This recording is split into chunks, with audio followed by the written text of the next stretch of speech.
कौन थी वो?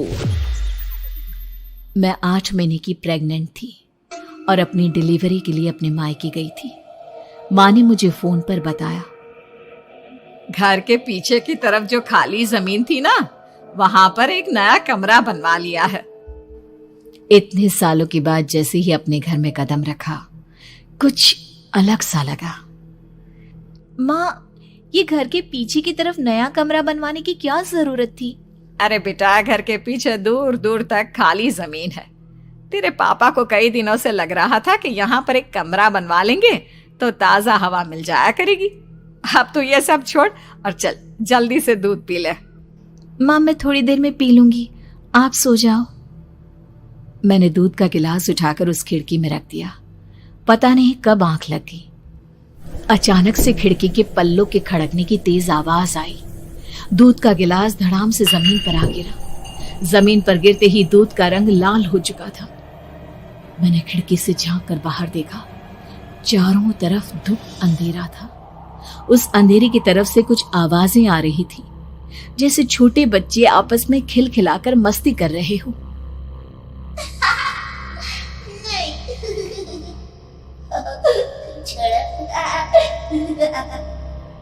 इतनी रात को इतने घनघोर अंधेरे में बच्चों की आवाज कैसे आ रही है? घड़ी में वक्त देखा तो ठीक 12 बजे थे। देखकर मैं सन्न रह गई। बुरी आत्माओं और भूतों की कई कहानियां मैं सुन चुकी थी। वक्त भी कुछ ऐसा ही था। ऊपर से मैं प्रेग्नेंट।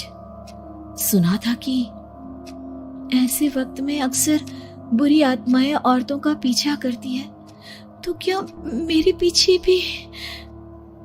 पसीने से तरबतर बड़ी मुश्किल से, जैसे कांपते हाथों से मैंने उस खिड़की को बंद किया।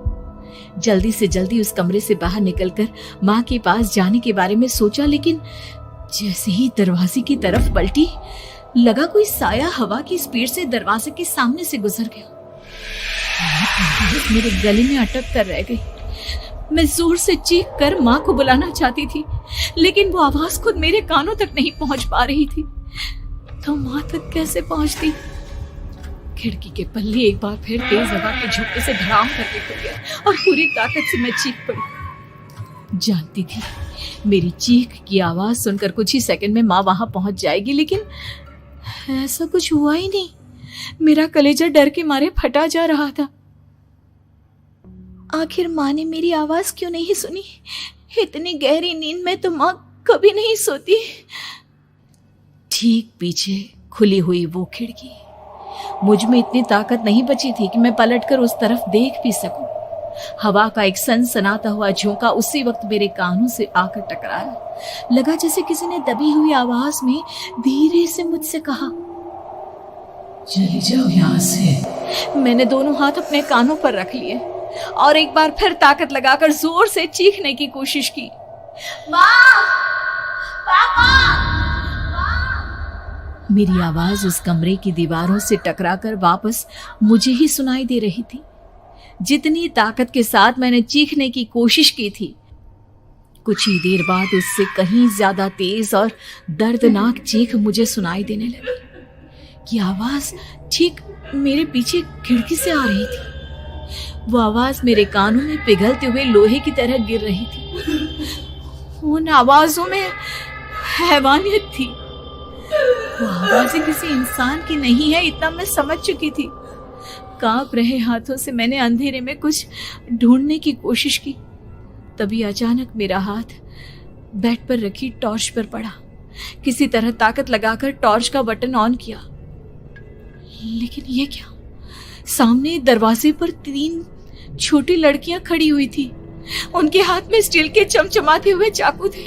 मैं घबराकर लड़खड़ाई और पीछे की तरफ हटी, लेकिन तब तक वो मेरे पास आ चुकी थी। उनकी गर्दन टेढ़ी थी और उनके हाथों के वो चाकू मेरे पेट को निशाना बनाने को तैयार। मैं जोर से चीखी, नहीं, छोड़ दो मेरे बच्चे को, मत मारो, मत मारो, छोड़ दो मेरे बच्चे को।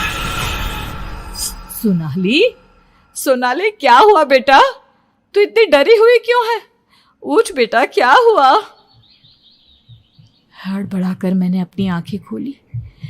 देखा तो दिन निकल आया था। माँ मुझे जगा रही थी। मेरा चेहरा पूरा पसीने से लथपथ था। क्या हुआ बेटा, तुमने कोई बुरा सपना देखा क्या? मैं अभी तक अपने पूरे होश में नहीं थी। वो मेरे बच्चे को मार देगी माँ। वो लड़की मेरे बच्चे को। मैंने घबराकर अपने पेट को छुआ। सब कुछ ठीक था। और वो दूध जो रात को यहाँ पर गिर गया था, उसका रंग लाल हो गया था। माँ ने हंसते हुए दूध का गिलास मुझे दिखाया।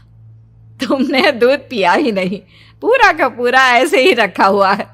तुमसे कहा था ना सोनाली, सेहत के लिए लापरवाही ठीक नहीं बेटा। लेकिन मैंने तो सब कुछ अपनी खुली आंखों से देखा था। ये सपना कैसे हो सकता है?